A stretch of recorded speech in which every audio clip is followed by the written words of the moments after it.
Hello guys, today I'm going to share a few tips to do if you cannot find your Bluetooth accessory on the REDMI Note 13.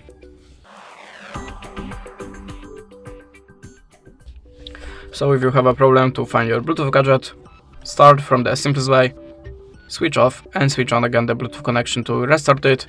You can also try to restart your phone. It's obvious, I know, but sometimes it really works, so just try it.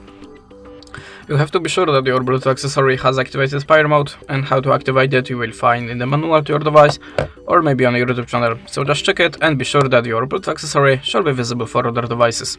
But this is not for your phone. Let's open the settings, then go to the connection sharing and swipe down to the Reset Wi-Fi Mobile and Bluetooth. Tap on Reset Settings button and choose OK. After that, look again for your device in the Bluetooth list.